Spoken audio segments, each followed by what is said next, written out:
In our last episode, we found ourselves in the middle of a big old bunch of rocks. This time around, we head to New Mexico to explore some ancient cliffside ruins and then find ourselves in the middle of a big, huge pile of white sand.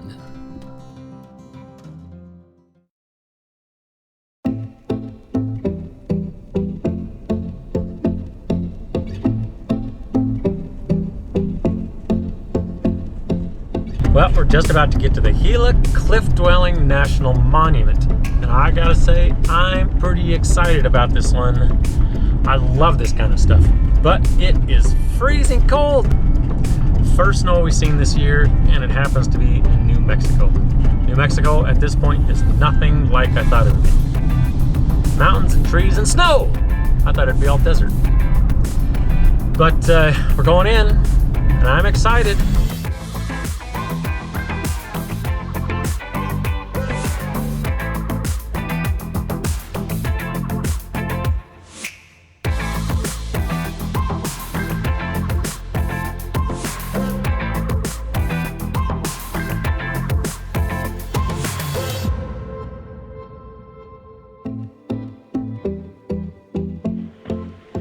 Look up there.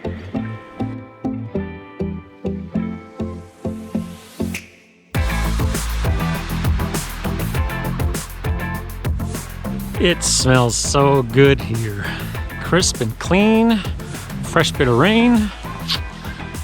And it's kind of an amazing little hike too. It's only about a half mile to get in, half mile out, so a mile loop total. Nice and easy, but gorgeous.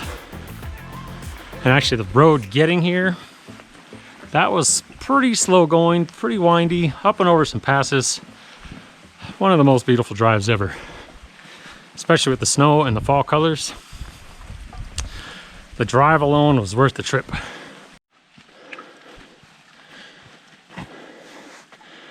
There they are. That's pretty amazing. Yep, pretty amazing is right.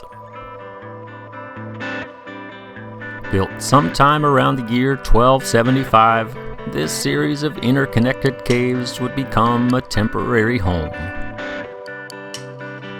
Although only occupied for roughly 20 years, it's pretty easy to see why this place was chosen in the first place. There's the obvious shelter from the caves, the high vantage point to spot incoming threats, a year-round stream at the base of the canyon, and a pretty great view right out your front door.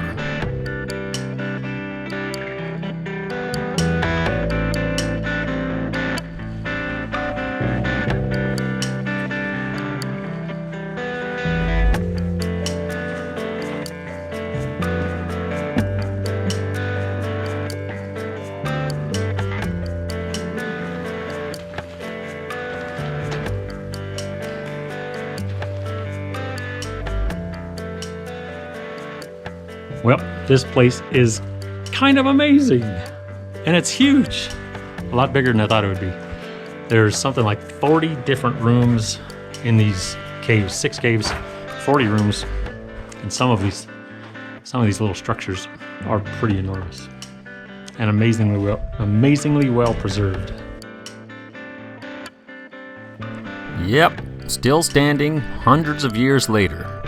I'd say whoever built this did a pretty darn good job.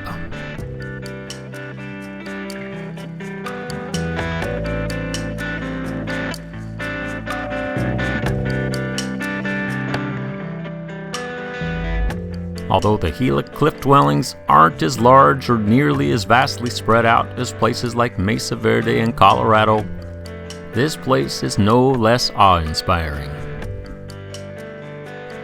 It's an easy place to spend the day thinking about what life must have been like back then and getting lost in a huge step back in time.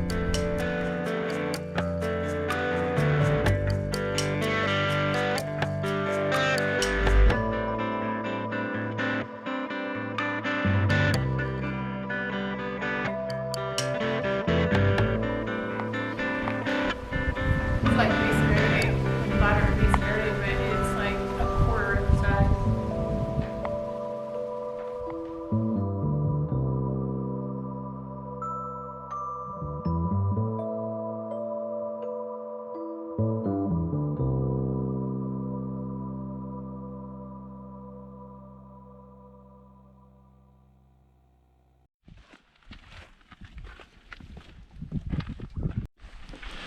Well, that was pretty amazing.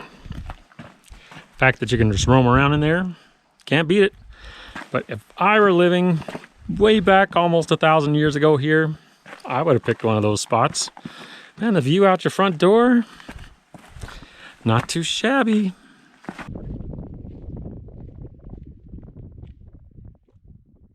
You might be thinking the major site at the Gila Cliff Dwellings is the only thing to see in the area. But you'd be wrong. You just gotta get out there, put in a little effort, and go find this stuff. Because all around the Gila River, there's evidence and artifacts that date back for centuries.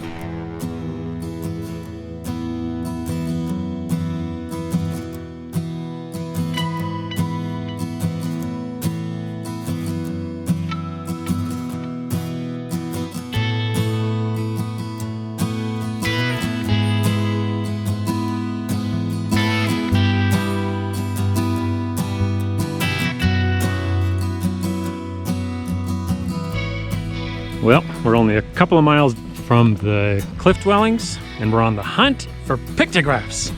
I love these things. I can't tell you how many places we've been all over the southwest of the United States where we've hunted these things out. Never get old.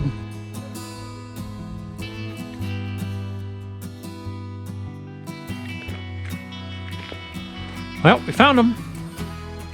These things are roughly 700 years old, and they look surprisingly good. A little washed out, but 700 years old. Kind of amazing you can see anything. And again, you might be thinking this is all there is to see in the area. But again, you'd be wrong. All around the Gila River, there's ancient artifacts everywhere. And beyond that, there's hot springs, hiking, and incredible scenery. But we were getting driven out by weather. Gotta find our next destination. It's cold here. Yep, if there's one thing I could tell you, or that you could take away from all this nonsense, is that there is cool stuff to see everywhere. Where we are here in New Mexico, we've got a huge list of stuff we want to see, but unfortunately, there's a bit of a cold, wet spell coming through that we're sort of racing, well, we're trying to stay away from it.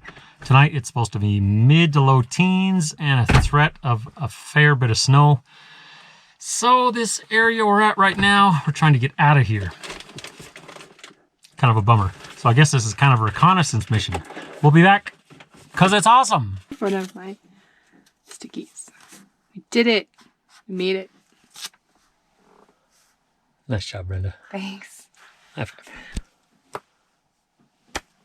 Nice job.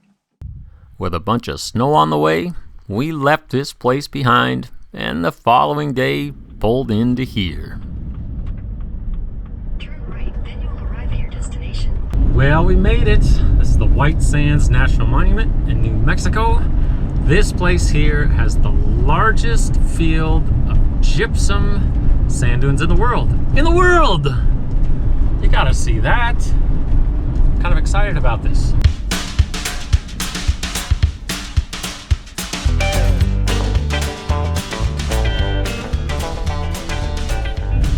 This is kind of amazing. It looks just like we're on a mountain pass, and it just snowed and they just plowed. No snow though. It's all sand.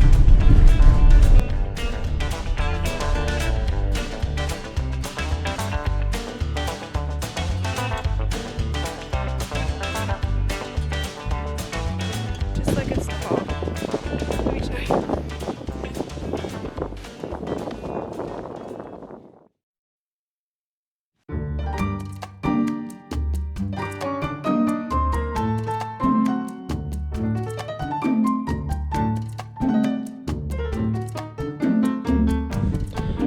We're going to the top. Tallest sand dune around. Who's excited?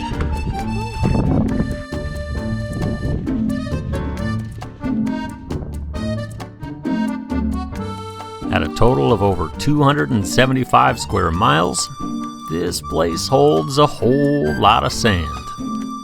And I gotta say, it's pretty incredible. I can't recall ever seeing anything like it.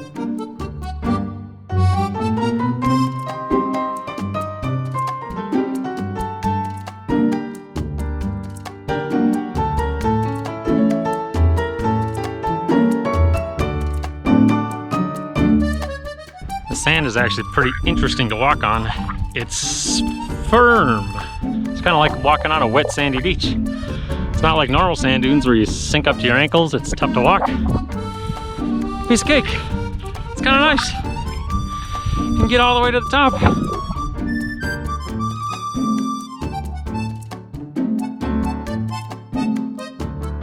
And the view from the very top, it's out of this world. And yeah, it's not too shabby.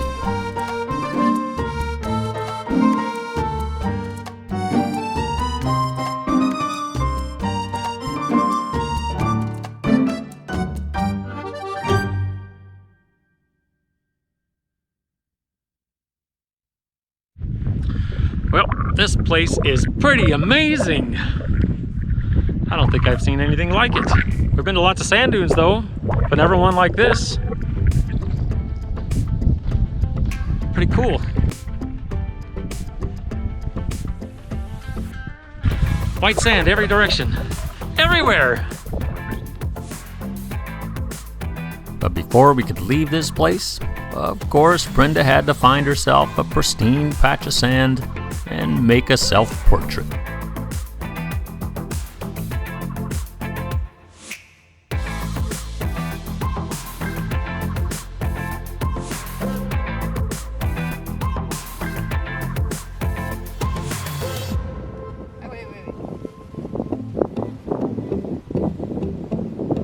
Now it looks like me. It just needed that halo.